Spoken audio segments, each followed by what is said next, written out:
Hold up ito, wag ka nang pumalag. Ako? Oo, dalawa lang naman tayo dito eh, bobo. Mamili ka, pera o buhay mo. Wala bang ibang choices yan? Ano to, exam, multiple choices?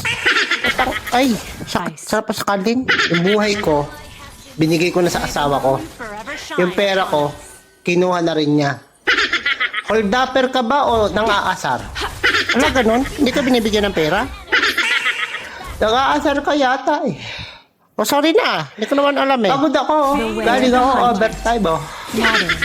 Pag sahod ko, wala ko nakukuha. Tapos, wala ganun. Kahit pamasahe. Ha? Pag mag-hold up ka, huwag ka na mag-asar. Grabe naman affected mo. Saka ako hold up mo, yung walang asawa, walang pamilya, ganun. Ano yun? Tatanungin ko muna kung may asawa o wala. May issue dyan. O ito. May iyak ka na eh. Pag hold up na walang asaran. Hindi ko naman alam eh. Iinis ka eh. Sige, sa susunod tatanungin ko kung sige. Nabubuli ka pa eh. Nag-hold up ka na, nabubuli ka pa. Hindi ko nga sadya, hindi ko alam. Dalawang kaso yan. Na ganun ba yun?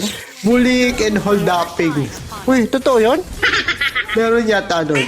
Sige na, hindi na kita hold upin. Nahingan mo pa ako tito. Sige na, balis ka sa harap ko na. Alibad-baran ako sa mukha mo.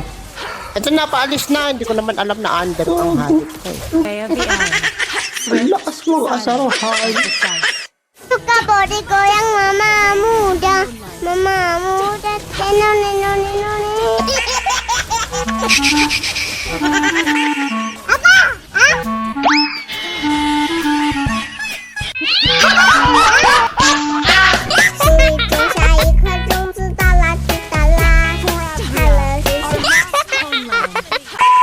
Suka body ko yang mama muda. Mama muda. Noni.